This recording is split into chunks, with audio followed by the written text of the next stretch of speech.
Hello and welcome to the 5th anniversary celebrations of UNFPA and UNICEF Global Programme to End Child Marriage in East and Southern Africa.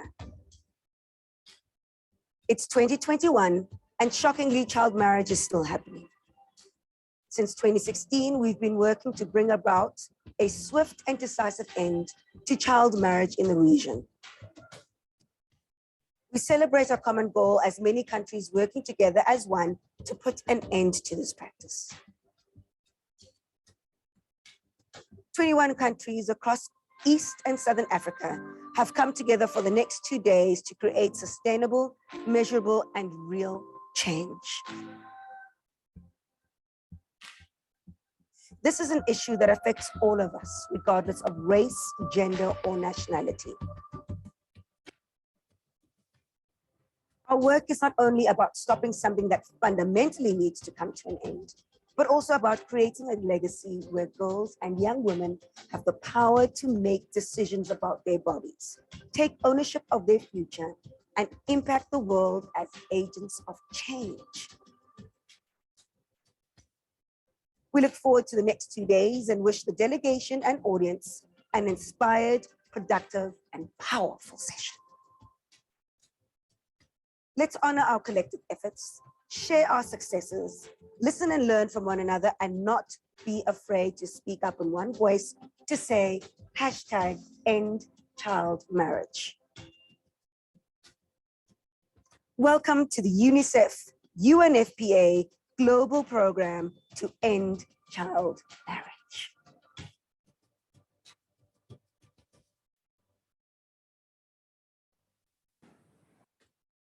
Good afternoon, ladies and gentlemen, and welcome to the 5th anniversary celebrations of the UNFPA-UNICEF Global Programme to End Child Marriage. My name is Hlubimboya Arnold, actress, activist, and social entrepreneur. This afternoon, we have simultaneous interpretation in French and Portuguese for our audience who are joining us on the closed channel. Today, on International Day of the Girl, we're celebrating a milestone achievement in providing life-saving interventions for young women and girls across the globe here in East and Southern Africa. Every day, young women and girls daydream about their future.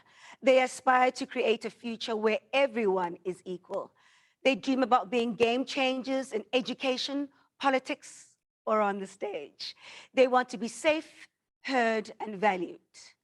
Yet, the harsh reality is that in East and Southern Africa, every day thousands of girls are married before their 18th birthday. That means that potentially millions of dreams will never be realized in their lifetime.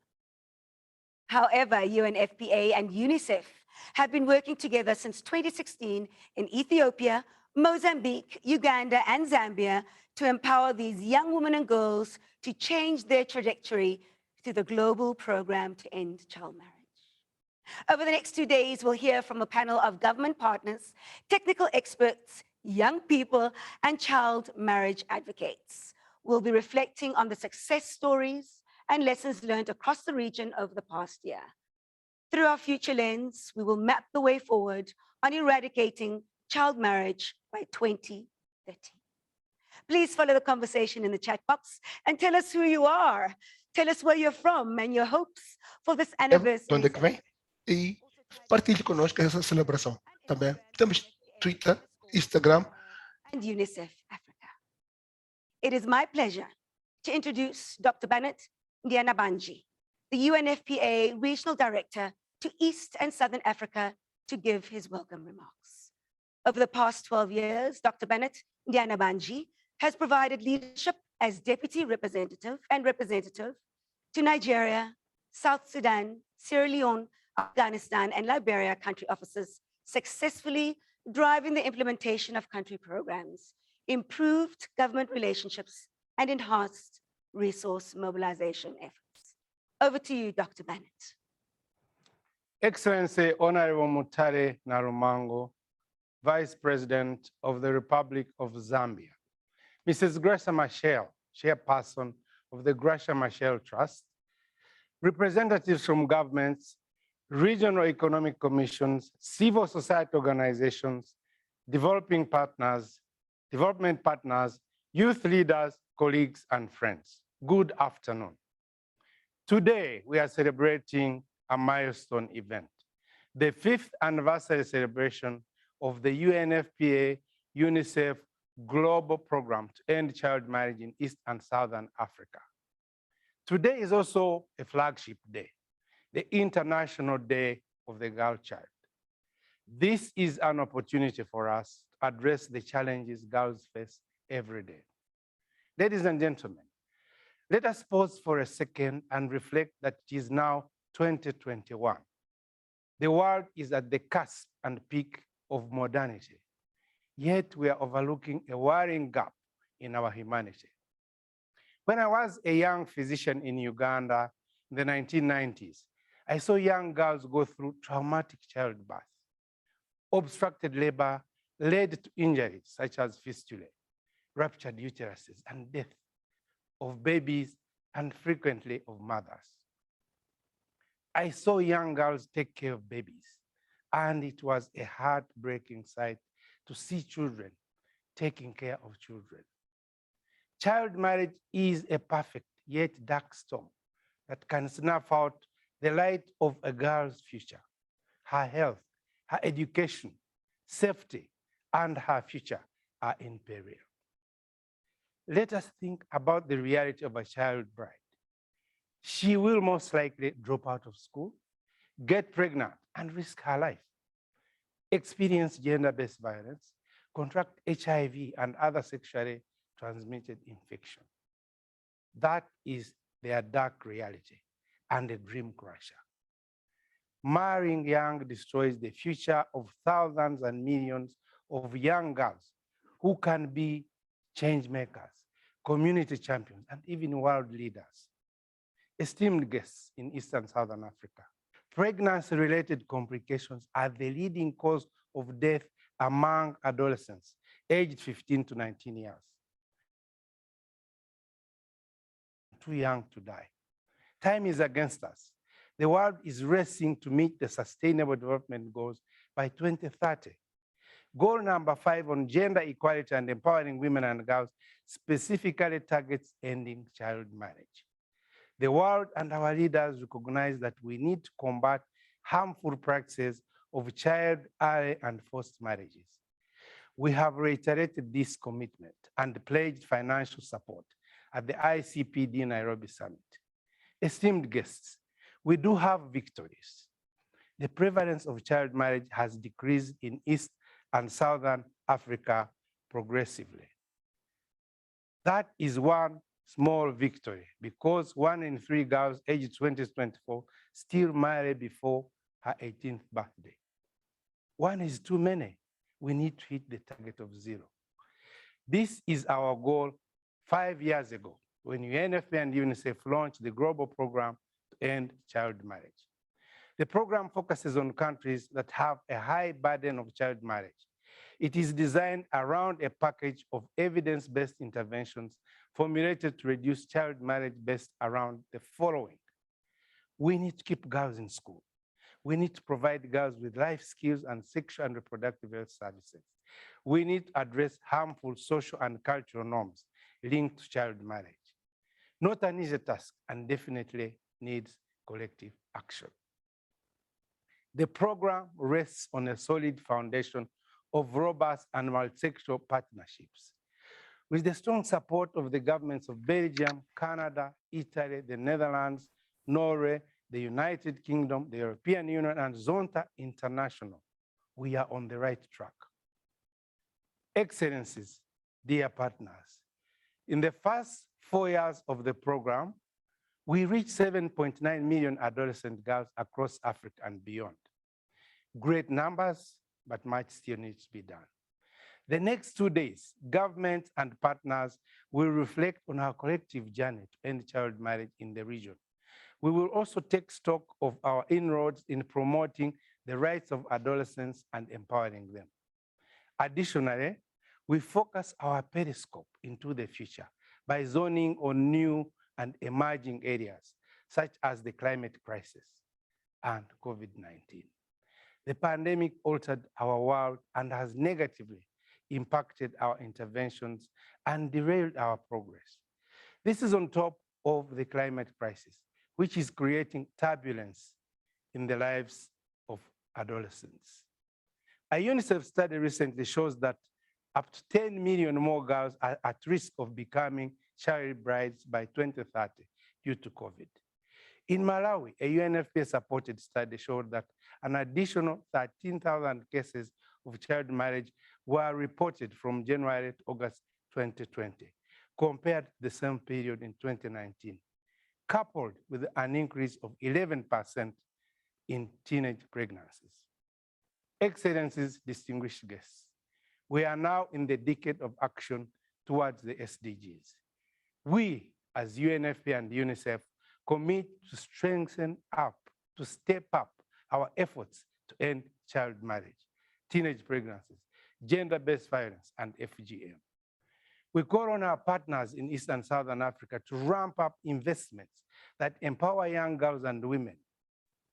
Governments must enforce laws against child marriage and prioritize interventions to end child marriage as part of the COVID-19 response and recovery process.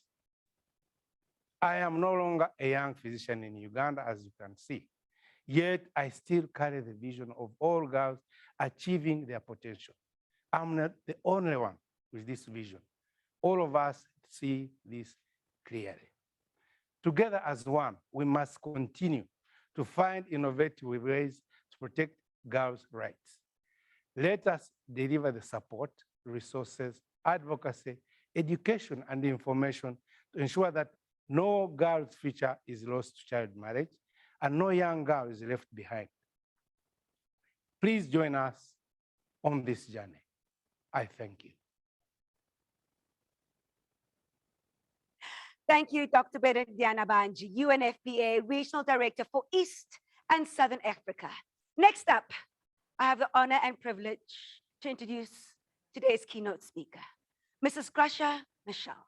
Mrs. Gracia Machel is the founder and chair of the Gracia Machel Trust, as well as the founder and chair of the Foundation for Community Development.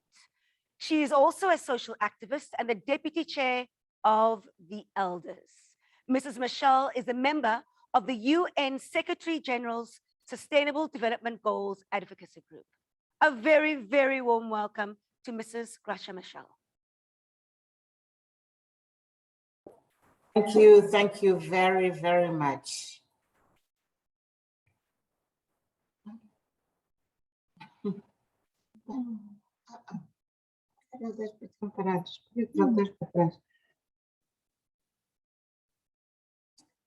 Excellency Honorable Mutale Nyalumango, Vice President of the Republic of Zambia, Dr. Barnett Nyanambagi, Regional Director of UNFPA East and Southern Africa, government representatives, representatives from regional economic commissions, development partners, representatives from civil society organizations, youth leaders, colleagues, and friends. First of all, let me greet you all heartedly for your engagement and the precious contribution in our collective struggle to end the scourge of child marriage, a human rights violation that threatens this and the next generation as the development and prosperity of our continent and the present of the future and the future of our societies. Child marriage is a product of patriarchy and deep-rooted gender inequalities. It's my view that we must vigorously challenge patriarchy and the toxic masculinity which comes with it. Toxic masculinity ingrains in the minds, behaviors, and attitudes of men and of society in general, which negates girls and women, their rights, their dreams, and ambitions of their own. It places them in a permanent position of inferiority and inequality. This is the core of the issue if we are to enable girls to exercise their full potential. It is not by chance that the whole world has come together to firmly declare child marriage a human rights violation and to make it a specific condition to achieve Sustainable Development Goals number 5, coupled with 1994 ICDP Program of Action Goal. Excellencies, dear colleagues and friends, today we come together to celebrate the 5th anniversary of UNFPA-UNICEF Global Programme to End Child Marriage. We celebrate achievements and successes towards that end. However, we must recognize the fact that COVID-19 has increased the millions of adolescents at risk of child marriage on top of those who were already there when we started this program. The challenge now is to reverse this trend and to redouble our investment towards the eradication of child marriage. Southern Africa is the home of the highest percentages of girls who are married before the age of 18. It is totally unacceptable that countries such as my own, Mozambique, still shows 48% of girls are married before the age of 18, of which 14 before the age of 15, which is shockingly young. I must repeat this. When you have children who are giving birth to other children, you can see the vicious cycle of how girls not only are being prevented of growing to become young women and women, but also you generate a vicious cycle of children who have to mother other children, and of course, the effect poverty, which will never end if we go this way. So we cannot rest knowing that millions of child marriages will take place in this decade if we do not take urgent action together to end the practice of child marriage once and for all. We cannot normalize a situation where adolescent girls face child marriages, teenage pregnancies, and gender-based violence every single day. Therefore, the day is of celebration of success, but above all, it's a day of commitment to reinvent and re-energize our programs and initiatives with the aim to reversing the trend and move forward with much more vigor and much result-based approaches. I believe one of the approaches we have not explored enough is engaging families, engaging communities, engaging community leaders, because the decision to give a girl to a man is made in the family. It is accepted by community. It has become a norm which we even find ways of justifying it. So the change has to focus, yes, in laws, in structures, in investment in money, but we have equally to invest in changing the mentality, the behavior, the attitude within our families, within our communities, within those places in which we try to find excuses for child marriage to thrive. So top-down approaches, but equally down-top approaches have to be implemented. Dear colleagues and friends, for this we have some examples which give us hope. Despite the challenges of COVID-19 and the humanitarian crisis, the UNFPA-UNICEF Global Programme shows that there are good practices that we can capitalize to accelerate actions towards the end of child marriage. For example, digital and media engagement.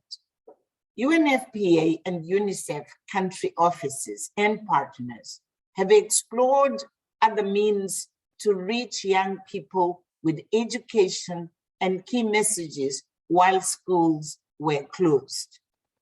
For example, in Uganda, key messages to end child marriage and the GBV are shared through radio stations, the child helpline, television, social media, and text messages. Excuse me. Towards an International Day of the Girl Child, we celebrate the digital generation, our generation. Most countries across the region are providing remote and mobile sexual reproductive health services to reach the most left behind. For example, in Uganda, UNFPA has ongoing collaboration with the Health Ministry to maintain sexual reproductive services available and ensuring ongoing needs of the supply chain, district and community distribution. It is also worth to mention that in Mozambique, the Rapariga Bees and the Spotlight Initiative is showing signs of hope with its mentorship program that is not only addressing sexual and reproductive health needs, but also empower girls to say no to early pregnancy and no to early marriage, which results in more girls remaining at school and more girls completing secondary education. In Zambia, the GPECM is also strengthening community case management referrals in relation to sexual and reproductive health services for adolescents. The Ministry of Community Development and Social Services are also providing emergency cash transfers to help prevent child marriage, so families are not forced to arrange marriages in return for payment. These are just a snapshot of a number of initiatives across the region that protects girls' lives and rights, ensure that they have opportunities to make choices on their own bodies, their professional lives, and future. Through the challenges and the struggles of our multiple crises, which are COVID-19, humanitarian crisis, climate change, we have hope because of the results of these programs, as well as the leadership of young girls themselves as agents of change. Together, we can create a world where girls can aspire to a bright future, a future where they are leaders who can challenge social norms and lead the change for a more gender equal world, a future where we ourselves can celebrate the legacy of our deeds today, ones that we will be proud of. Let's firmly do something today, learn from good practices so that no one, no girl will be left behind.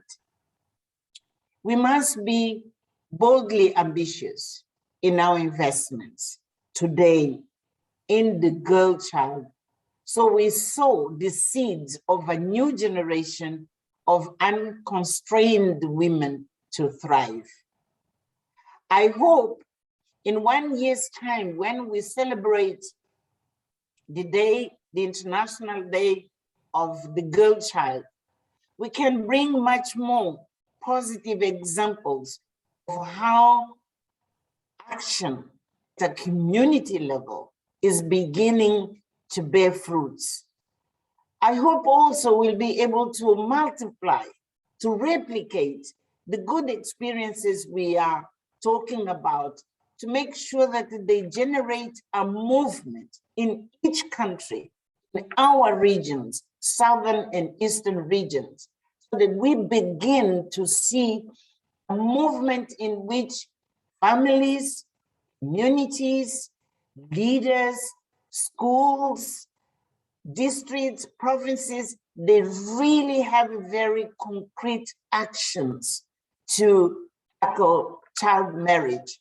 We have more and more of girls and adolescents who take charge of their lives, who lead the movement, who make their voices heard, and their voices are giving us, the guidance of how all institutions should protect their rights. Thank you so much for joining our fight to end child marriages in East and Southern Africa. Thank you so much, Mrs. Gracia Michelle, for your heartfelt contribution. Thank you so much. Ladies and gentlemen, I'd like to introduce our final speaker for today, another power woman. Her Honor, the Vice President of the Republic of Zambia, Mrs. Mutale W.K. Nalumango. Mrs. Nalumango is an educator and a politician who is the 14th and current Vice President of Zambia, the second woman to hold the position. She previously served as Vice President of the Secondary Schools Teachers Union of Zambia before resigning to begin her political career in 2001. She first became a member of the National Assembly in 2001 as a member of the Movement for Multi-Party Democracy, representing the Kaputa constituency. She later served as a Deputy Minister of Information and Deputy Speaker in Parliament, the first woman to hold that position. It is my honor to welcome Madam Vice President. Thank you. Thank you very much. Your Excellency, Madam Gracia Michelle, the UNFPA Regional Director for Eastern and Southern Africa, Dr. Bennett Nyanabanji, the UNICEF Regional Director for Eastern and Southern Africa, Mr. Muhammad Fall, Honorable Cabinet Minister representing member states across the region, Your Royal Highnesses, heads of UN agencies and members of the diplomatic corps present, representatives from cooperating partners and civil society, our young people for whom we are gathered here today, distinguished ladies and gentlemen. Thank you for inviting me to give some remarks at this important event, marking the 5th anniversary of the Global Programme to End Child Marriages. This anniversary is a time to reflect on the coordinated efforts being made by governments, the United Nations, cooperating partners, civil society, and communities to end child marriages.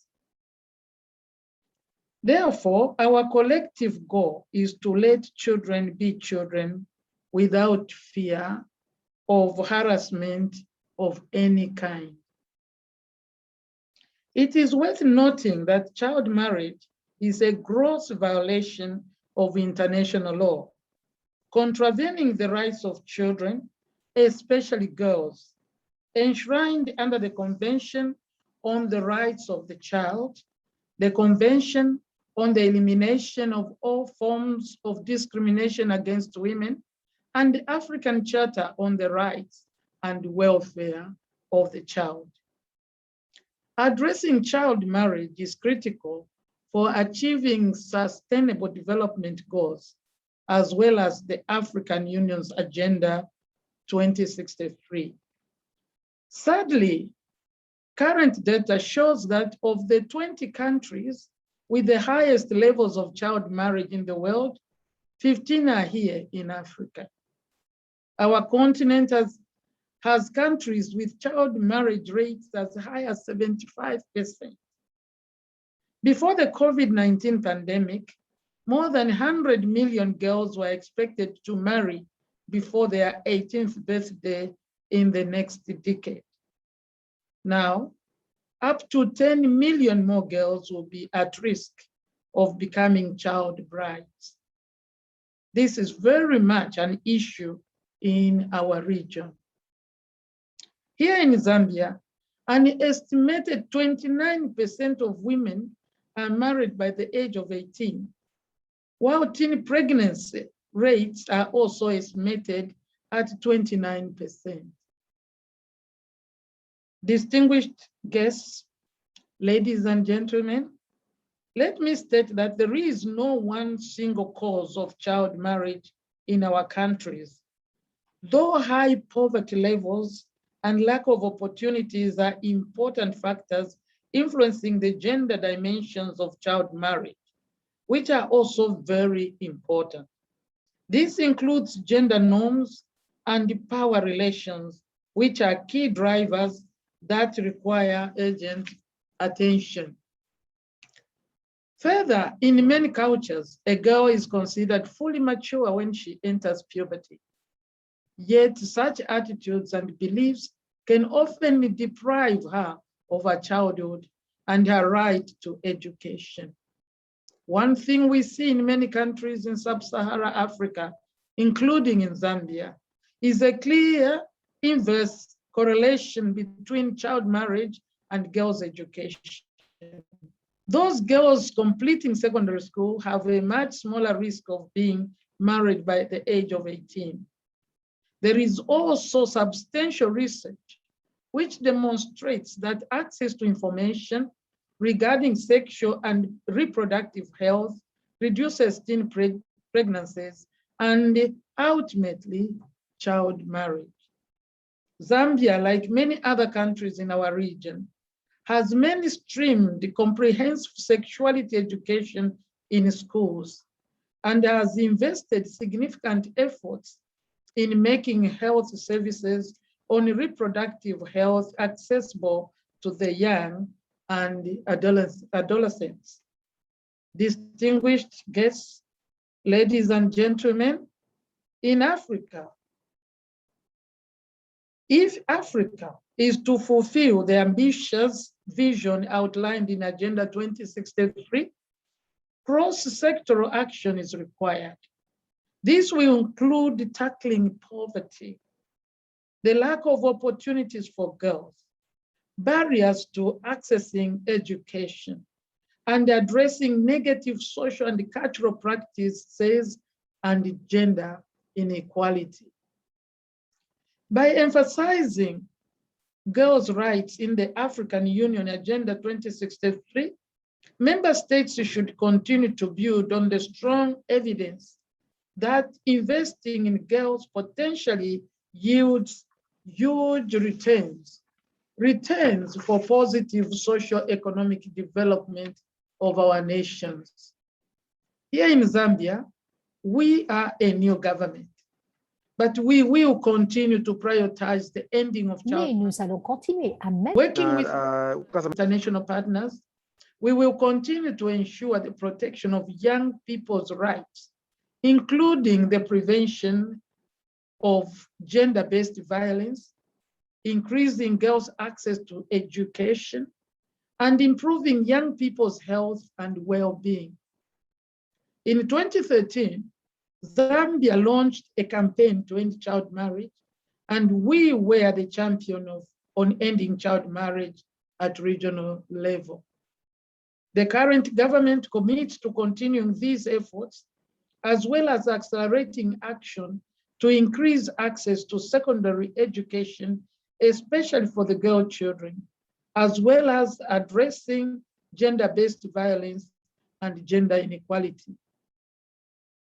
Already, our president, His Excellency Mr. Hakainde Hichilema, has upgraded the coordination of gender rights and gender equality to the office of the president from previously being handled in a ministry.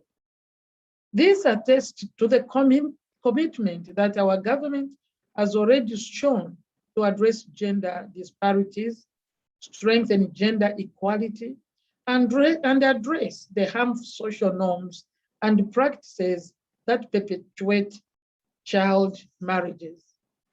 Ladies and gentlemen, in the same manner, we must not forget girls who are already in marriages.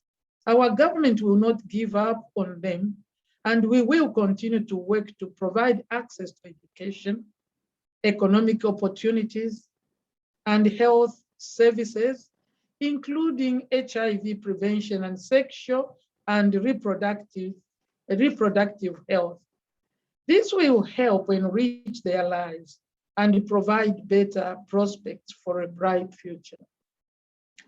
The Global Programme is a key initiative that supports us in our efforts, and we are grateful for all that has been achieved in the past 5 years, both nationally and in the 2 focus districts of Katete in the Eastern Province and Senanga in Western Province of our country, Zambia. The tripartite partnership between our government and UNFPA and UNICEF has been key in this respect. Distinguished guests, ladies and gentlemen, as I conclude, allow me to commend the excellent work by member states and partners across the region in sustaining the coordination of national efforts to end child marriage. I wish to reiterate Zambia's commitment towards this noble cause. Let me end by stating that as a country, we will continue to work with the African Union, the United Nations system, the private sector, civil society organizations, and other stakeholders to make this vision a reality. I pledge our bold commitment to the 2030 agenda to leave no one behind and to prioritize investment in girls in programs as the smart choice for the health and prosperity of all our nations. I thank you. God bless. Thank you so much, Madam Vice President, Mama Gracia Michelle, Dr. Ndiambanji, for galvanizing us to step up our collective actions to eradicate child marriage by 2030. To our audience, keep using the chat box to share your thoughts, questions, and ideas. Right now, ladies and gentlemen, we're ready to move into our high plenary session. Our esteemed panelists will be reflecting on the successes from the past 5 years of the Global Programme to End Child Marriage in East and Southern Africa. Joining me are the following: Ms. Poeme Sohoma, who is the Secretary General of SADC Parliamentary Forum. Ms. Lawrence Kabasele is the President of the African Youth and Adolescent Network of East and Southern Africa, AFRIAN. I'm so excited. And even more excitable is for me to introduce my co-moderator, Anandita Philippos. Ms. Philippos is the Youth and Gender Specialist for the UNFPA East and Southern Africa Regional Office and the co-lead of the Global Programme to End Child Marriage. We're in good hands, ladies and gentlemen. We're in great hands. Over to you, Anandita. Good afternoon, ladies and gentlemen, and indeed, Klubi, we are in good company. I've had the privilege to co-lead the Global Programme in East and Southern Africa, and have seen tangible change in the lives of young girls and women. We are delighted to be joined by some of our esteemed partners from government, regional economic commissions, and young people for our session today. Without further ado, we will now go to our first speaker. I will turn to Ms. Boemo Segoma. Ms. Boemo, the SADC Parliamentary Forum has been critical in advancing child marriage legislation in the region through the SADC model law on child marriage. Could you share some examples of how this model law has helped countries review their legislative frameworks to end child marriage with support from UNFPA, UNICEF, and other partners?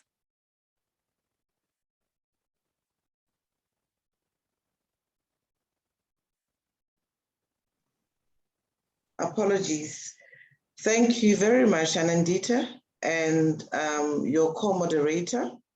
And let me say it's an honor for the SADC Parliamentary Forum to be joining this August panel, discussing a very important issue commemorating International Day of the Girl Child. We come a long way with UNFPA, we come a long way with other partners working on this global program to end child marriage. And since the last 5 years, there's been a nexus between the work of the global program and the improvements relating to eradication of child marriage in Southern Africa. From the perspective of parliamentarism, I wish to state that the SADC model on child marriage has been able to leave a lasting imprint on national parliaments. You will recall that it has been a little over 5 years when in June 2016, this model law on eradicating child marriage and protecting children already in marriage was adopted in Eswatini by the 39th Plenary Assembly of the SADC Parliamentary Forum. This constituted the culmination of regional parliamentary efforts to eradicate child marriage. And thereafter, initiatives under the global program were intertwined with the model law to lead to greater impact through SADC national parliaments. Since then, the model law has brought to the fore a novel normative legal framework on child marriage and a new dawn of hope augured across Southern Africa, where it facilitated understanding of implications of child marriage and the human rights infringements that child marriage entailed. With the model law, it became easier to analyze issues, make comparisons, and delineate the problems and legal pitfalls in view of closing the gaps in national legislations. I will not repeat some of these because our eminent members, being Mama Gracia Machel and our Honorable Madam Vice President, have detailed those. However, let me state success in legislating for anti-child marriage laws, whether by primary or secondary legislation. We recorded in a number of countries, including Zimbabwe, Seychelles, Mozambique, Zambia, to cite a few. In addition, the model law intensified anti-child marriage measures which occur at the administrative level, such as the creation of dedicated funds to eradicate child marriage, or where this was not possible, the increase in budget lines to tackle child marriages were noted.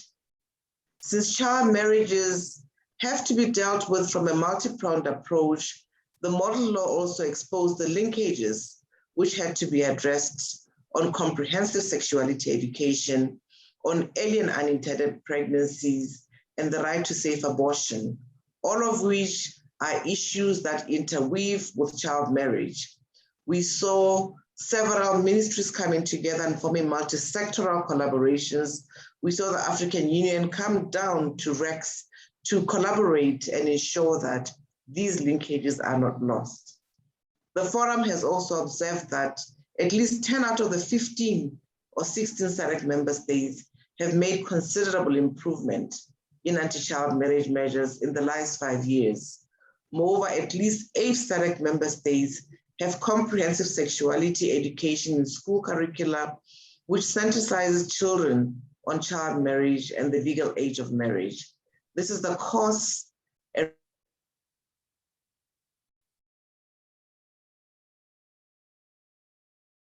forum, as well as UNICEF and other UN agencies and civil societies who canvass ceaselessly for holistic child marriage reform. The most recent development occurred in Mauritius, where the Children's Act was voted by Parliament in the end of 2020. And it is the legislation which firmly sets the date for marriage at 18 years old, whether it is a civil or religious marriage. A dedicated children's court will also soon be established in the coming months to deal with children's issues. Progress can thus be felt, yet I hasten to add that there's a lot that remains to be done. I thank you. Thank you so much, Ms. Segoma. You and the SADC Parliamentary Forum have been such important partners for the global program to end child marriage in the region. And finally, I turn to our young speaker on the panel today, Laurence, who is the president of AFRIAN in Eastern Southern Africa. Laurence, AFRIAN is a youth network that has been working to protect and fulfill sexual and reproductive health and rights. Could you tell us how ending child marriage programs has helped young people to protect their sexual and reproductive health, end child marriages, as well as reduce teenage pregnancies? Thank you very much, Anadita.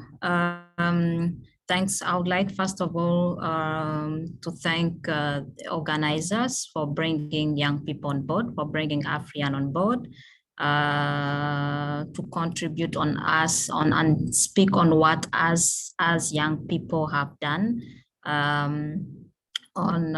Different to have worked in different programs with different partners as UNFPA, UNICEF, UNAIDS, and so other partners like SAT on ending child marriage, and also having their access to sexual reproductive health and right, and ending also the teenage pregnancy.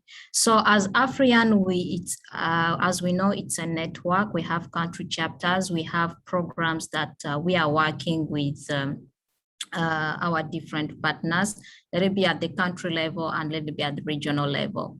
I'm going to start with the regional level for the different programs that has helped on ending child marriage. AFRIAN has been participating on the elaboration of the SADC SRHR strategic plan and scorecard with the support of UNFPA, and inside there we have we did an advocacy that in the scorecard to consider the age of consent, especially regarding access to information and services regarding SRHR of young people and adolescents, and also the issue of child marriage in the same context of age of consent. And this has been, this was a success because we worked together with different ministries of gender from different countries that met in Pretoria regarding this. So this strategic plan and scorecard has contributed in the end of child marriage and the access of young people to information and services regarding their SRHR. And when we come into our different country levels, we are working and we are still working with different partners. I'm going to give some programs, for example, in DRC, where I come from, with the UNFPA, and the DRC First Lady, we are working on a project that is called Kitumaini, which means hope.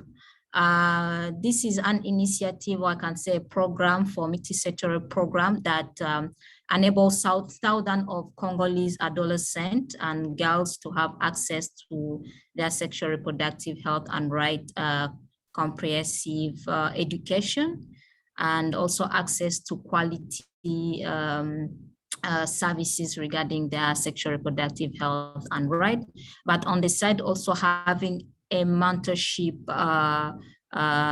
program which will be leading the young girl to the leadership position, and this is avoiding young girls to enter into marriage because they're having mantles that are accompanying them. Let it be at the leadership side and let it be at the side of their sexual reproductive health and right, and they have access to free card for having they have a free card access for sexual reproductive health and rights services.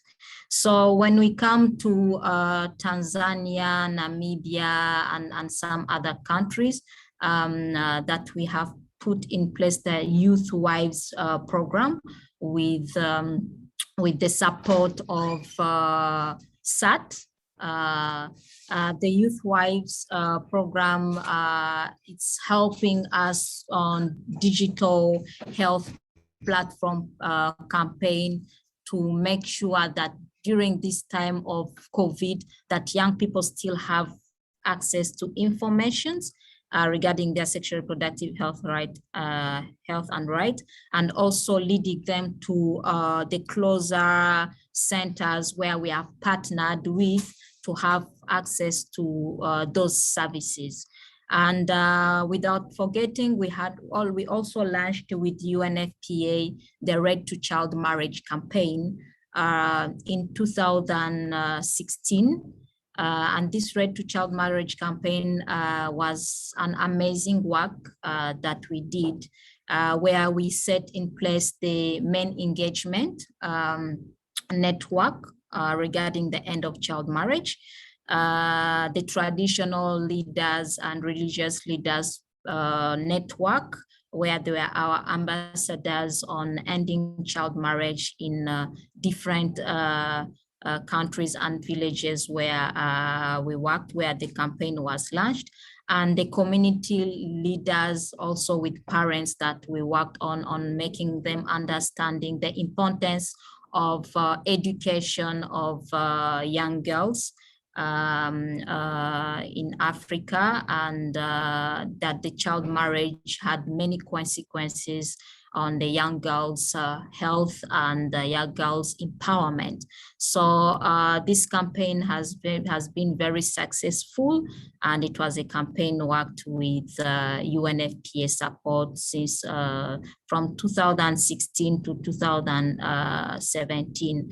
And we know lastly, I would like to say that we know also the issue of access to sanitary pads has also been a problem of young people having, especially adolescents and young girls, of having full access to their services regarding their health. And in Namibia, with Africa Namibia, that work together with the government, especially the parliamentarians, on zero tax regarding sanitary pads. And as I'm talking right now, this has been materialized. The parliament approved that, and we are still pushing on with work so that young people within Africa have access to their informations and services regarding their sexual reproductive health and right, and stay in education. That's why at the region level, we are in several engagement. Let it be the ESA commitment. We are in education class now for making sure that young people are well educated and know more about their SRHR, and some more other programs that we are in. We have worked on demographic dividend implementation and so many other programs, just to make sure that the issue of ending child marriage and the issue of young girls and boys going to school and accessing their sexual reproductive health and right information and services is considered. Thank you. Thank you so much, Laurence, for those insights from our youth champions striving to improve the sexual and reproductive health and lives of young people in our region. Our esteemed panelists from Ethiopia unfortunately could not join us today because of an important national event. However, I'm very happy to share a video from Ethiopia that showcases the work that is being done through the global program in partnership with government and many others to make real change for girls in the country. Over to the video now.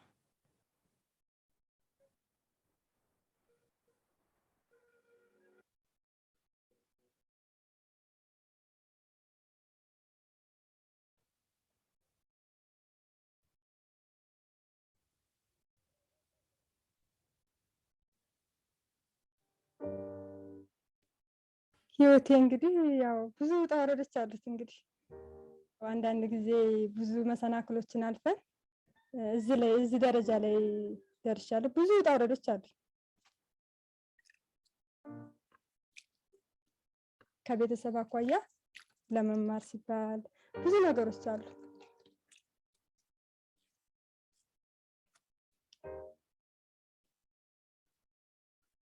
በ12 ዓመቴ ልድሬ ነበር።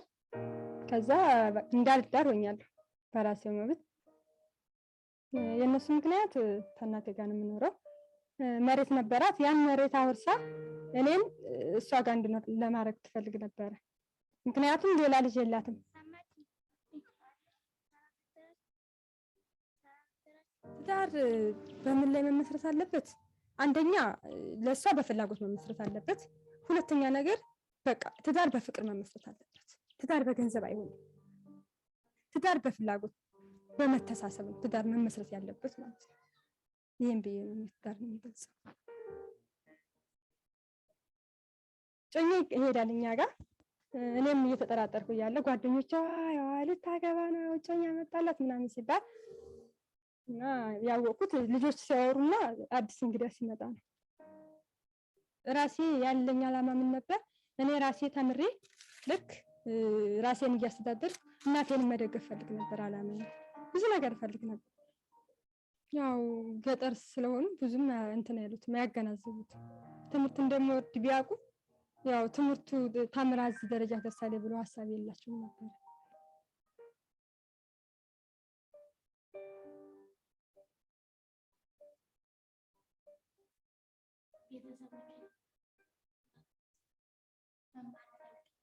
ገነት ወደ እኔ መታ ልትዳር እንደሆነ ስትነግረኝ በጣም ነበር የደነገጥኩት። ምክንያቱም ትልቅ ተስፋ ከጣልኩባቸው ሴት ተማሪዎች መካከል አንዷ ነበረች። ስለዚህ ይህ ድርጊት መቆም አለበት፣ የሆነ ነገር ማድረግ ነበረብኝ። የምትማርበት ትምህርት ቤት ርዕሰ መምህር ነበር። የቀበሌውን አስተዳዳሪ እና ስልጠናውን አብረውን ከወሰዱት የቤተ ክርስቲያን አባት ሊያግዙኝ ፈቀዱ።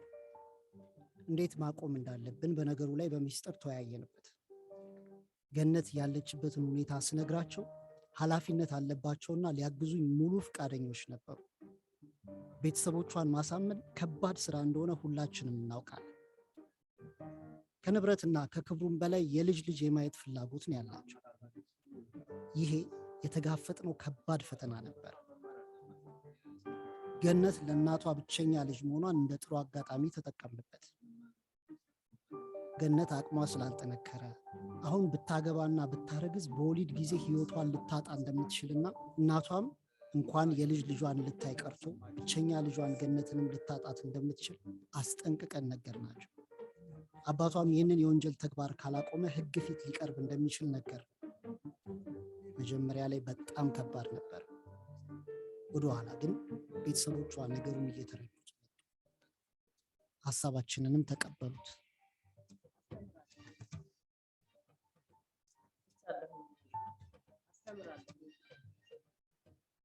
በጣም ደስ ነው ያለኝ። ደስታ ተሰምቶኛል። ካብቸው ቀረ በቃ ተምሬ የፈለኩበት ደረጃ ልደርስ ነው ደስ ነው። ከዛ በኋላ በቃ በፍሪደም መማር እፈልጋለሁ።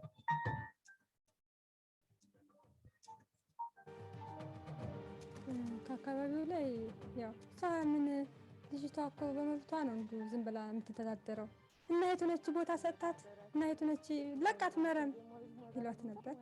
ያው ስንሄድ ራሱ እንደ እየተገላመጡ እቺ ከቤተሰቦቿ ውጭ የሆነች እኮ ነች ይሉ ነበር። እና ማዘር ትሳቀቅ ነበር። አይ ልጄ ምን በዳርኩሽ ኖሮ ይሻል ነበር እንደዚህ ብለሽ ትነበረ ተማሪዎች አብረን እንሄዳለን። አብረን ስንሄድ አንቺ እኮ ትዳሩን ስታስቀሪው እቺ ቆማ ቀረች ይሉሻል። ቆማ ቀር መቼም ባል እኮ አታ ነው እንደዚህ ትምህርት ቤት የምትሄደው ምናምን ይሉሻል ይሉ ነበር። ልጆቹ ወልደው ምናምን ያው ትንሽዬ እኮ የተሻለ ህይወት ይኖራል ትንሽ ብልጭታ ማለት ነው። ያን ሲሉ በቃ ማግባት ጀነራል እንዳይ አንዴ እንግዲህ ወስኛለሁ ከዚህ በኋላ ወደ ኋላ ያልመለስም ብዬ አስብ ነበር። ለምን ሁሉም እያነሱ ሲሄዱ እኔ ብቻ ቀረሁ። የጨረስኩት እዛ 12 ጨረስኩ። 12 ከጨረስኩ በኋላ ሰመር ትምህርቴን ያው 4 ዓመት ተማርኩ ጨረስኩ።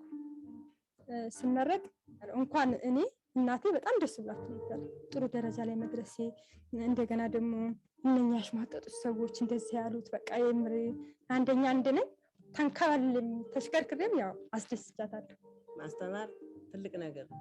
መማርን ያከለ ገበያ የለም። ዛሬ ገበሬ እንኳን ቢቀጠር እንግዲህ ሰዓት መቼ ሳይቆጥር እንትን አይልም፣ ግን እሷ አበለጠች።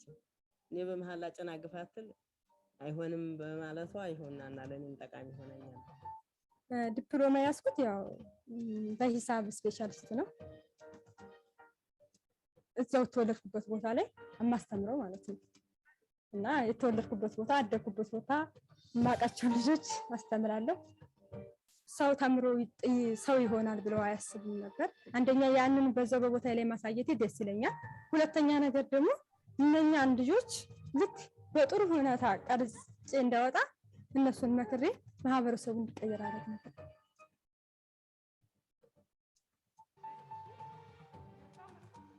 አግብቻለሁ። ባለቤቴም ሸዋቀና ጌጤ ይባላል። ያው የአንድ ልጅ እናት ነኝ። ልጄም ገና 2 ዓመት ነው። እዚህ ላይ ይገኛል። አሁን በፍቅር ነው ያገባው። በራሴ ምርጫ ራሴ መርጬ ህይወት ታስተምራለች። ውጣ ወረድ አላት። ውጣ ወረዶች ስታለፉ ጥሩ ነገር ላይ ትደርሻለሽ። እግዚአብሔርም ደግሞ ይረዳሻል። ግን ለዛ ለህይወት ጎበዝ ጠንካራ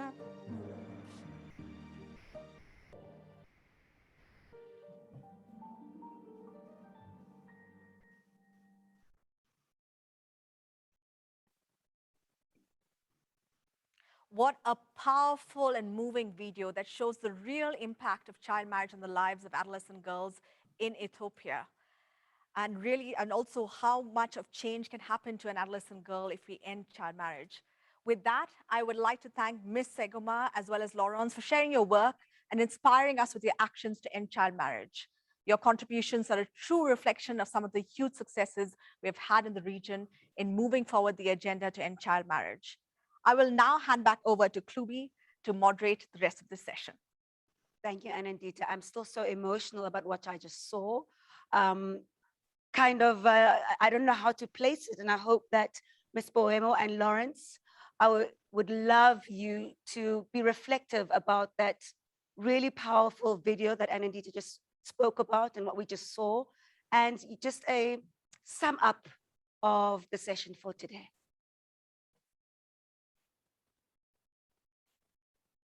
Laurence, we can start with you then. What a powerful, powerful, emotional video from Ethiopia. Your reflections of it and your takeaways that we can have.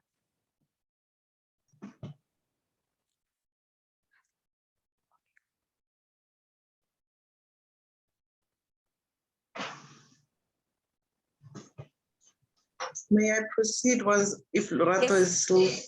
Yes, please. Okay. Just to indicate that, you know, we are continuing to face a lot of challenges and obstacles, and to appreciate that we are still able to document such videos that remain a lesson of the lived experience of the girl child, the lived experience and structural issues that we face in our regions and globally. And just to underline the whole issue of domestication, that even with a child law marriage, such as this one, an act or any administrative provisions that could be made at national level, if domestication continues to remain the single most difficult obstacle to overcome.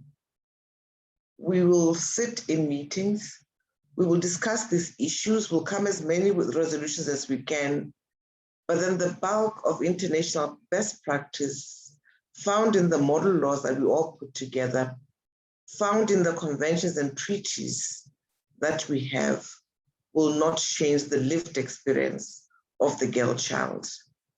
We must continue to advocate very strongly that the legal age of marriage would have to be promptly recognized as 18 years old, and that traditional practices would not have been a channel to have marriage or betrothals or caring for children. This must continue to be condemned in the strongest terms. Unfortunately, we must also recognize that there's a dichotomy that endures between national law on the one hand and international law on the other hand. Within this paradigm, advocacy exercises with parliamentarians and policymakers continues to be the gateway to ensure that any change that is done through domestication occurs through tight legislation and administrative measures. Everything else that should happen should go through parliaments, and this must be informed. I'd also like to say with this video and this reflection, the forum is working very closely on dealing with these issues of domestication, and that we also keep closely data that comes out of our Sexual Reproductive Health and Rights Project or program, which is implemented with national parliaments and local stakeholders. And we hope that the themes of child marriage, the themes of gender equality, of access to commodities of sexual reproductive health continues to be on the radar and agenda of advocacy and that of parliaments. We hope that UNFPA will continue to develop cartoons and animated videos to further facilitate the understanding of the lived experiences of the girl child, and that the understanding of the model law on eradicating child marriage doesn't just become a tool, but is understood within how we communicate some of what we've seen in this video. Let me just end by saying, let's continue to work together. Let's meet regularly at the regional level. Let's assess gains made and the challenges encountered. This will help us forge ahead. And let me end by saying Happy International Day for the girl child. Thank you for giving me this opportunity.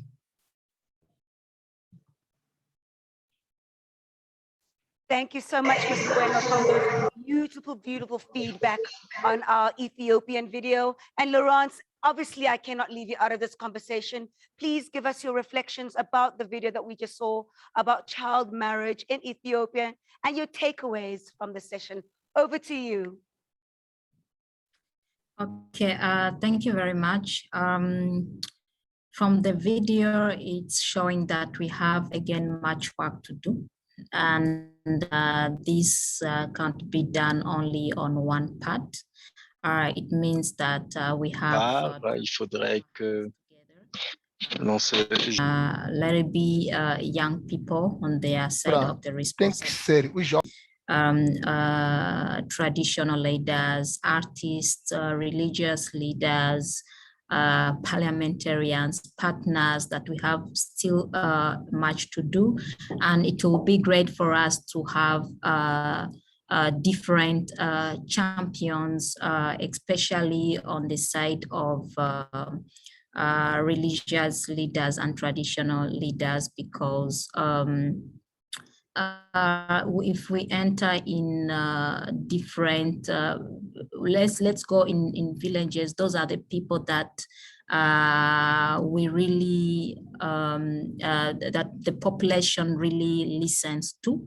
And if we have such champions, that will be great to continue pushing on the work the way we are already doing. And our work as AFRIAN, a youth network, will continue working with a network of parliamentarians to continue pushing the end of child marriage within Africa, and the access of young people to different services regarding their SRHR without limits, because yes, there are some laws that are limiting, especially for the adolescents in some countries. And this is the work that we shall continue working on to end child marriage within Africa. So this has been a pleasure for us to participate in this plenary to contribute as young people, and we shall continue empowering that 10 years girl to be the girl that she wants, and to realize her dreams, and not to start crying behind the house with her baby, a baby carrying a baby, which is not good. We shall continue pushing for the young girls to realize their dreams and fulfill their potential. Thank you, and happy International Girls' Day. Continue with the phenomenal work, Afrian. And in our South African, one of our dialects, we say Pambili, which means go forth. So go forth, Afrian, Pambili, Afrian, Pambili. Thank you so much to all our speakers as my co-moderator, Anandita Philippos, I miss you already. Through your engagement today, we have seen how the progress for young women and girls in East and Southern Africa has ensured the success of multi-level partnerships and strategic interventions to reach the most vulnerable girls, even through the COVID-19 pandemic. We've heard some powerful ideas, some powerful stories from across the region, including, ladies and gentlemen, the importance of legislation, the need for strong political will, and the energy of young people. On that note, please stay tuned for the experts plenary that'll come next. We'll be saying goodbye to our live stream audience on Facebook. Thank you for joining us this afternoon. We look forward to seeing you tomorrow at the same time for a series of expert plenaries that showcase the latest evidence and research on ending child marriage. To our guests who are with us for the webinar, we'd like you to stay with us as we hear from 3 advocates who are breaking barriers for young women and girls within East and Southern Africa. This session will be moderated by the incomparable Meron Negus, adolescent and youth specialist and co-lead of the Global Programme from UNFPA East and Southern Africa Region Office. But before this, we have a poem by Napo Mashiane, a poet and activist from South Africa, Mzansi, entitled Child Girl, Her Story, performed by 19-year-old twin sisters Utobile Notobeka. My name is Hlubi Arnold. It was a blessing hosting you on this International Day of the Girl. Goodbye from me. Stay tuned.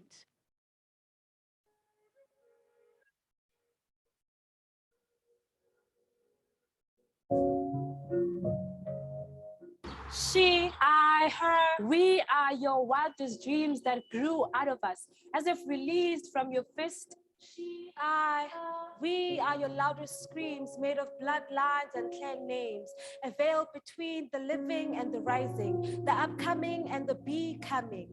She, I, her, we are your profoundest existence, a vessel that continues to sculpt and mold and fold and curve the roughness draft of our lives. She, I, we are the toughest bookshelves which they tried to bury alive.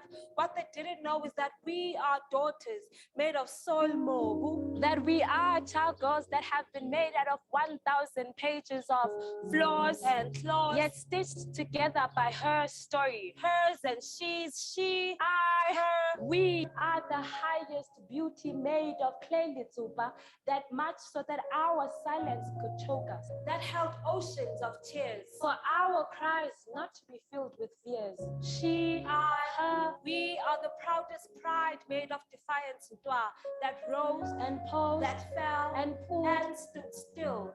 For our swollen anger over time and tide over space and grace to heal itself out of oppression, repression, suppression, just for us to dream ourselves out of nightmares. She, I, her, we are your strongest shield, but the battlefields unshakable, unmovable, yet grew fires molo and flowers dibalis. From street pavements that you, where that child girl went to wars for and won yourself back. Carried storms and demons for all to say. She, I, her, we are your clearest sunset and sunrise, and our bodies are not pools and floods of blood in Soweto, Mamelodi, Umlazi, Khayelitsha, Soweto. In the full moon, be this black, bold, and beautiful, be this brave name shade, be this language on my tongue, who walk freely in our freedom. She, I, her, we are your greatest, grandest children, that spirit souls like us shall go riot, play riot, uprising, rising, that babies like us go child, whose feet fear cuts from running and racing, wings that rise and race, to tell their story, to tell your story. She, I, her, we are your wildest dreams that grew out of us, as if released from your fist. She, I, her, we are the loudest screams made of bloodlines and clear names, a veil between the living and the coming, the rising and the becoming. She, I, her, we are your profoundest existence, a vessel that continues to sculpt and mold and fold and curve the roughness of our lives. She, I, her, we are the toughest bookshelves which they tried to bury alive. What they didn't know is that we are daughters made of soil mobu. We are not stolen, we are not beaten, we are not raped, we are not silenced, we are not femicide, we are not death, are not dead, and can't be forced into marriages. She, I, her, we, she, I, her, we, she, I, we, she, I, her, we.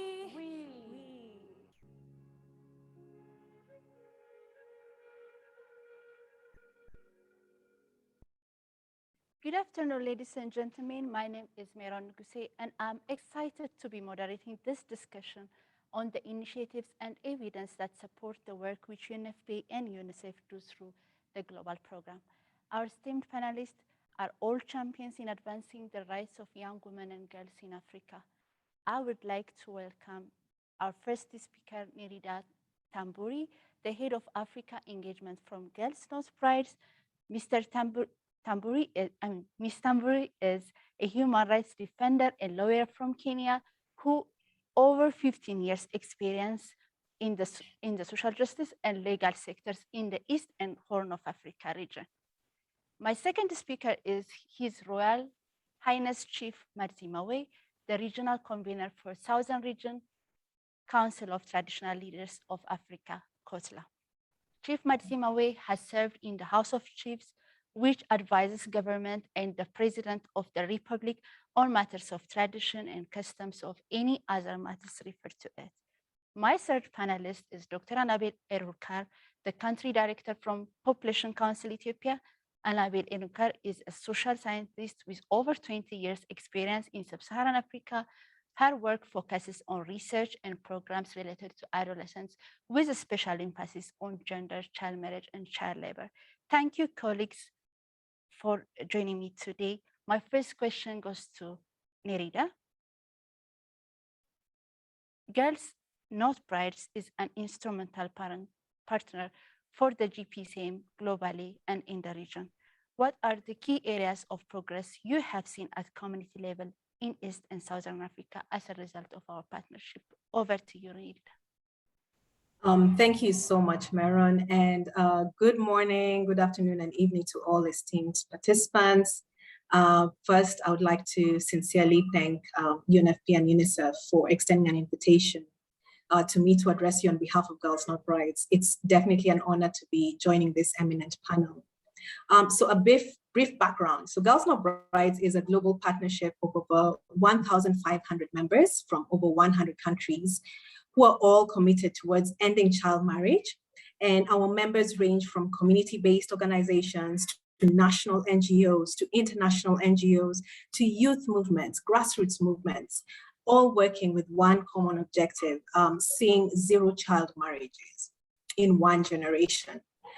Girls Not Brides began in 2011 as a project of the elders, which was helmed by Archbishop Desmond Tutu, Her Excellency Madame Graça Machel, who was on this afternoon's eminent panel, Kofi Annan, as well as other revered and eminent personalities around the world. We have since evolved to have membership spread throughout Africa, Asia, the Middle East, Europe, and the Americas. And our members work collectively to raise awareness, facilitate learning, we mobilize policy, as well as mobilize financial support to end child marriage. Now, to your question, Meryl, one of the things that we've seen is that, for example, in Africa, especially this part, sub-Saharan Africa, has one of the highest child marriage prevalence rates in the world. It is estimated that 125 million of the more than 700 million women alive today who were married as children live in Africa. This is about 17% globally. We are seeing, as some of the panelists who came before us said, that these rates are slowly decreasing, but not fast enough. We know that child marriage undermines efforts to improve health, education, address poverty, which are all crucial to building a sustainable and prosperous future. And although we're seeing progress, more is needed. Otherwise, we'll see more girls, millions of more girls under the age of 18 getting married.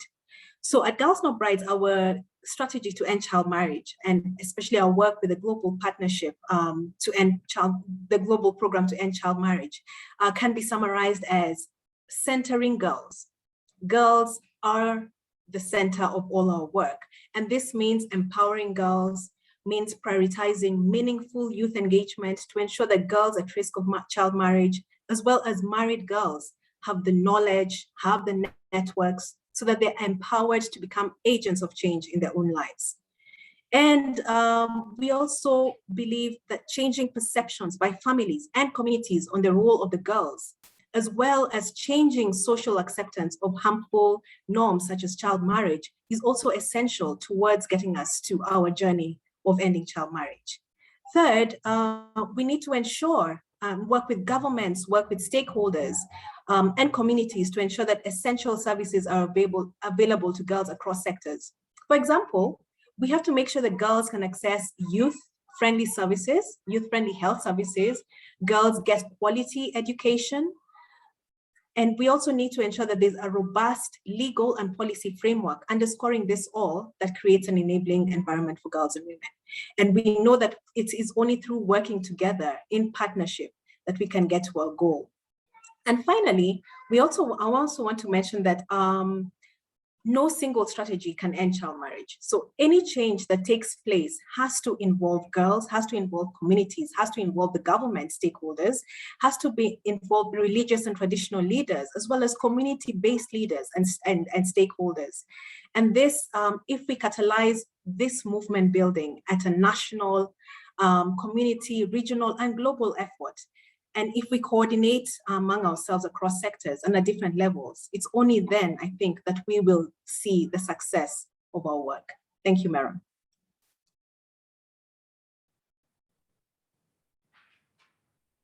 Thank you, Nerida. Thank you very much. This is really helpful. And I would like to emphasize the fact that you mentioned the collaboration among different sectors and different stakeholders. Otherwise, it's very difficult to address the issues that we are facing in terms of addressing child marriage. My second question goes to His Royal Highness Chief Madzimawe, Regional Convener for South Region, Council of Traditional Leaders of Africa. Welcome, and it's really nice to have you with us. Thank you very much, moderator. It's an honor to be on this program. So my question is, programs to end child marriage needs the collaboration of community leaders, traditional leaders, and then girls need the full support of community and religious leaders to succeed. In Zambia, we have seen the power of COSLA to foster this community engagement in the work we do in the global program. Could you tell us your experience in helping end child marriage in Zambia. Over to you, Your Highness. Thank you so much, and it's an honor to be given this opportunity to participate on this high-level meeting, which I'm sure at the end of it, good things will come out, which will also give us the way forward to step up our efforts in order to win this fight, probably by the year 2030. Allow me as well to highlight a bit on KOTLA. KOTLA, it's a Pan-African movement of progressive traditional leaders formed with a primary focus on ending child marriages and female genital mutilation in Africa, and all other harmful cultural practices, customs, and traditions in Africa by the year 2030. We want to fully secure the human rights of our girls and women by that year. KOTLA, being a continental body, has partnered with engagement in joint UN Spotlight Initiative African Regional Program and the Generation Equality Action Coalition. A period like this one today, all traditional leaders and faith-based leaders will be in consultation with the AU and the UN agencies who are implementing these programs. The UN Women, UNFPA, UNICEF, and UNDP. And also not to forget the private sector, which has also been helping us more, especially in the issue of supplying reusable sanitary towels to our young girls in school. This partnership will see us respond to challenges that perpetuates violence against women and girls, and it has already seen positive results in some countries where registration has been formulated and also with policies. This has come due to the advocacy by traditional leaders and faith-based leaders. Also, it has helped us to transform some of the cultures which used to be harmful. Now there are a lot of positives in those transformed traditions, which now are able to support the welfare of girls and women. Coming to Zambia, as to your question, in Zambia, child marriages is still high, and also COVID-19 has reversed some of the gains that we had recorded. And at the moment, the child marriage rate stands at between 29 and 35%. And also, we have two provinces which are still ranking high in Zambia, which is Luapula and Eastern Province, where I'm based myself, which are at 45%. Very, very alarming and also unacceptable. As one of the traditional leaders championing to end child marriages in Zambia, we have focused on programs that are advocating on empowerment of women and girls. We have also partnered with local civil society organization and the government itself, with the support from the UN agencies and the USAID. Just to mention also a few of these faith-based organizations, with ZCCP, which is very much into dissemination of information, and also doing a program called Dreams, which targets the girls that are really at the epicenter of these problems. We also had World Vision, which just concluded their mission in this province. We have SAT, we have SAPA, which is SAAPA, which is also helping us to look at the aspect of alcohol and substance abuse. And my own organization, which is the Mazimawi Foundation, which also has helped us a lot in order to foster this partnership with our partners, where we have brought a number of girls, retrieved those that had entered into those early marriages back to school by offering these girls the educational support and material support. We have also had programs that we brought in the private sector to begin to have mentorship programs for these girls so that they understand why we are focusing on education for them. When you go around across communities in Africa, you find that there are no role models. So it's quite a challenge. So you have to go out and bring the young people that have gone to school to come and help in making sure that this girl in the village understands that you can only equalize this poverty with education. So the partnership have seen some chiefdoms, capacities being built in communities, community members being trained as psychosocial counselors in sexual and reproductive health. And also government is supporting us, more especially the empowerment, the youth empowerment programs coming from the CEEC, which is giving out support so that the youth can participate in the entrepreneurship activities. Some of the girls that we've been supporting have completed their secondary education, waiting to go into colleges and other institutions where they can further their education.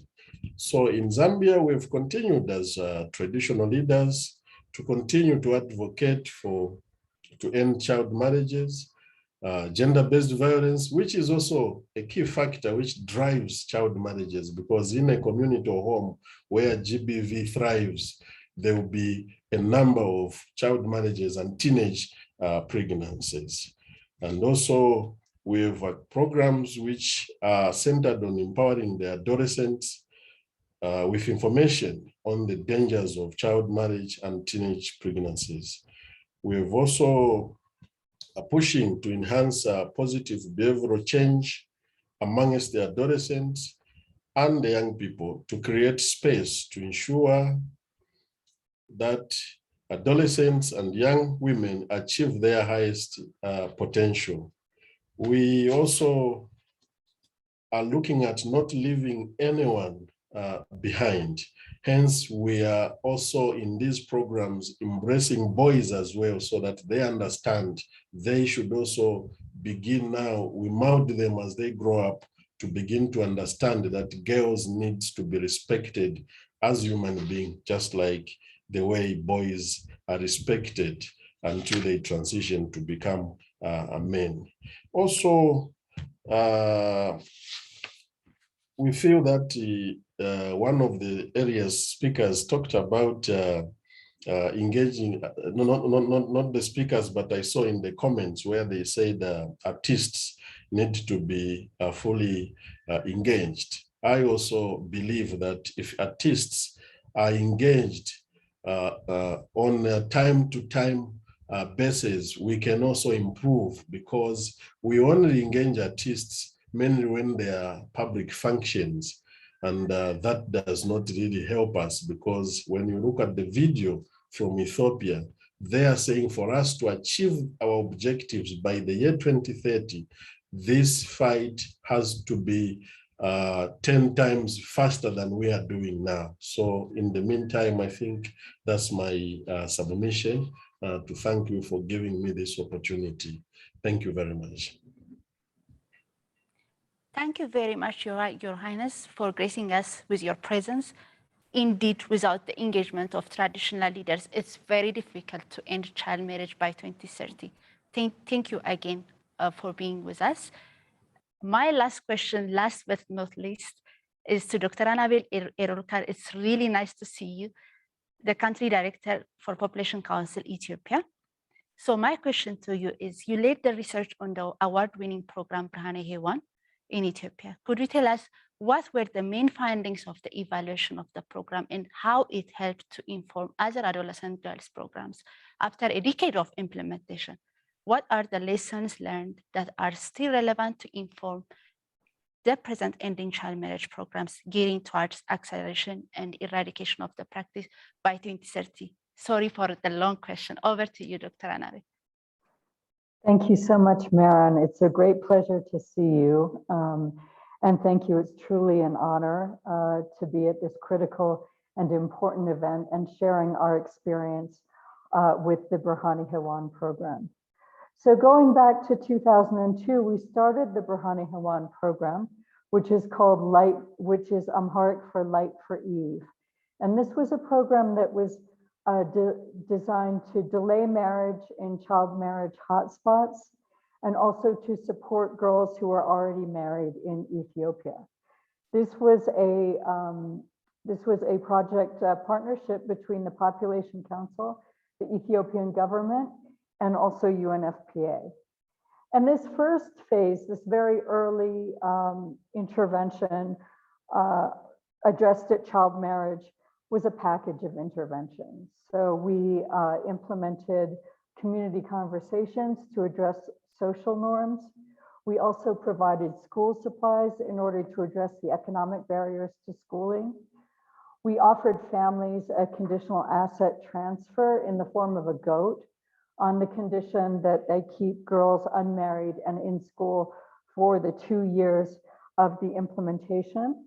And then we also offered mentoring groups, which were particularly popular among married girls. And in these mentoring groups, girls got reproductive health information, a clinic card, and help to get to a clinic if they wanted to visit a clinic. So this first phase of Birhane Hewan had a rigorous evaluation. We conducted baseline and end-line surveys before and after the 2-year intervention. And what we found in the evaluation is that Birhane Hewan was extremely successful and had a significant impact on child marriage. At Endline, girls in the project site were 90% less likely to be married compared to girls in the control site, and they were 3 times more likely to be in school. And if you looked at married girls were 3 times more likely to be using family planning.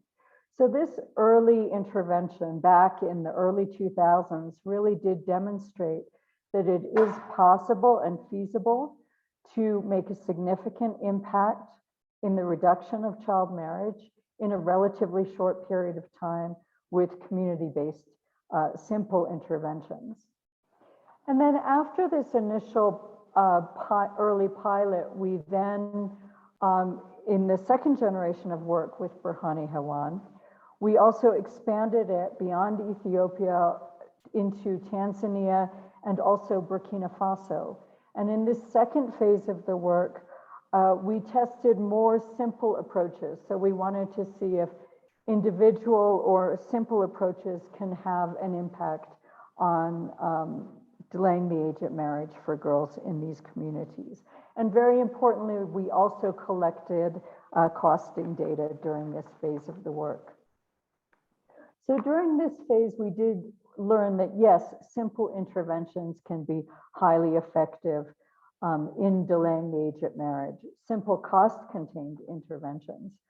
But also we learned that the interventions need to be highly contextualized and locally adapted. So what worked in some places better didn't work as well in other places, and what worked in some places, it varied across the different settings. And so, for example, you know, as I say, we learned that effective interventions really vary in terms of design and intensity, depending on the context. So, for example, if you're going to offer a conditional asset transfer, this needs to be tailored to the context.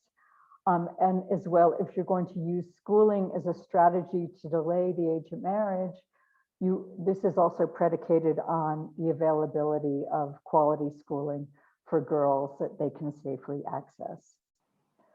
I think we also realized, and what really came across strongly was the importance of evidence-based interventions, including a very strong formative research to be able to adapt the intervention to your context.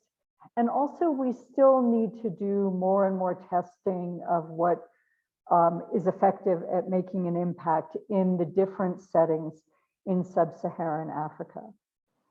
Overall, I think that we've made great gains on child marriage since our early work in the early 2000s, but we still have more work to do. And child marriage in particular persists in very remote and hard to reach rural areas. So I think that as programmers, as activists, as researchers, we really do need to learn how to implement at scale with quality, and very importantly, so as not to leave any girl behind, we need to learn how to implement in the most remote, hard to reach rural areas in sub-Saharan Africa. Also ensuring that all of our initiatives are highly locally driven and locally owned. Thank you so much. Thank you very much, Dr. Anabil. This is really helpful, and I would like to emphasize on the evidence-informed programming in terms of cost efficiency, in terms of contextualizing interventions, because what has been done in country A might not be implemented in country B. So you really emphasized that, and I hope our audiences has also taken that. I would like to thank our esteemed panelists for their contributions. If it was not for time, we would have loved to have more chat with you on ending child marriage. Our collective action can make real and lasting change for girls. Ladies and gentlemen, at this point, I would like to hand over to my colleague, Mona Aika, Child Protection Specialist from UNICEF East and Southern Africa, to give us a summary of today's fantastic proceeding. Over to you, Mona, and if there are questions, you might also address some of the questions. Over to you, Mona. Thank you. Thank you very much, Meron. Dear participants, we are now approaching the end of the day one of the 5th anniversary of the Global Programme to End Child Marriage.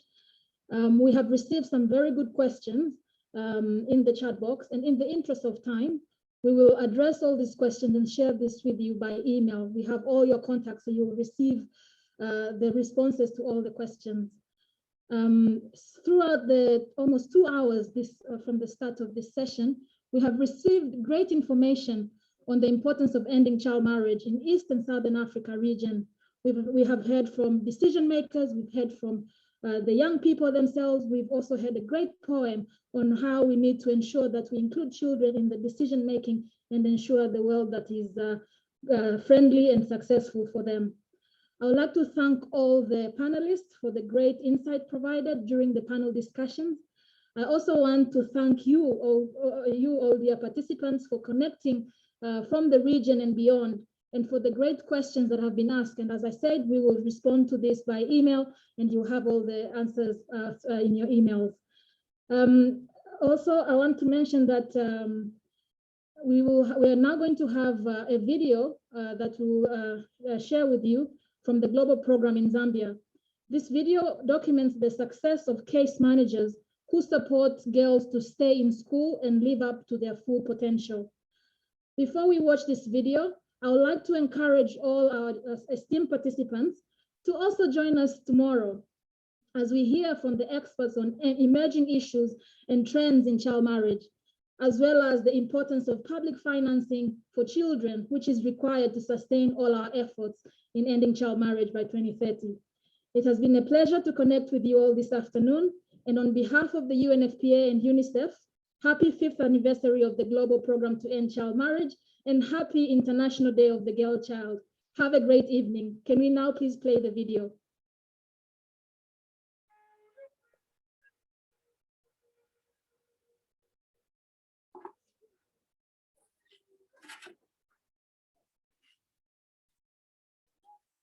Zina yanga ndine Jelina Mbewe. Nilina 18 years. Ni mu grade 11 Pakapoche Day Secondary School.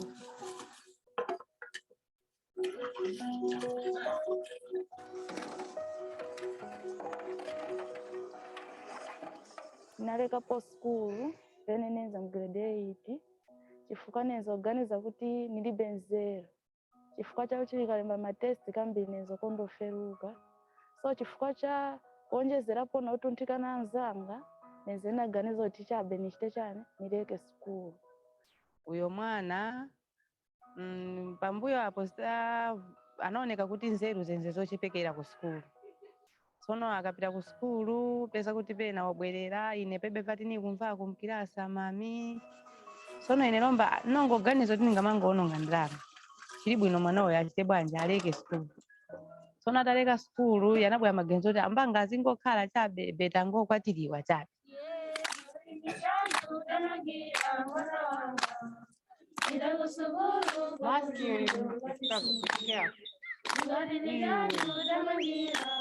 Kunabwera ka organization yaka YWCA. So after nachitako attend ma safe space meetings yao naphunzira Mozambique makamaka nkhani yotilesa squad zawana ng'ono. After recruiting her and after attending these safe space meetings, she decided to go back to school. I talked to the parents and then they agreed that there is no problem. In fact, this is what we want. We want her to finish school. Then ezophunzira kwa YWCA ananiuza kuti vikwativana ng'ono nivoita chifukwa kakwatiwa kali mwana wamng'ono muchikwati muli mavuta akulu yakuti monga ine size yanga singakwanisa ya suvina. After naphunzira izi naganiza kuti ine kasi beta nibwerere kuti ku school. Solomba apa nenze nabwera namba hadi school nanemba exam ya grade 9 napasa buno bwino nenzowerenga antiwe apalomba ni mu grade 11. Komanso ku school achita bwino ngako mapapers yake amanongoza. Ani pasaso mphamvu pali pano chifukwa ndiye first born komanso anzake azambolondola mapazi ya iye. Ine ku school apa pale nabwerera nimvera bwino chifukwa chakuti olo life yanga niona kuti umbuli weneze nawo uruchoka vambiri vinthu niviziva.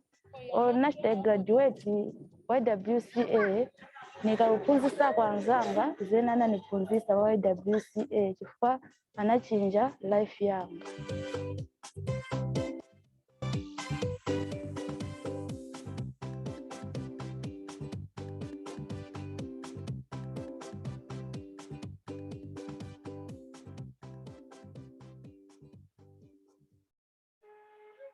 Very much, ladies and gentlemen. That marks the end of our day one, and we look forward to connecting with you again tomorrow. Have a good evening and goodbye for now.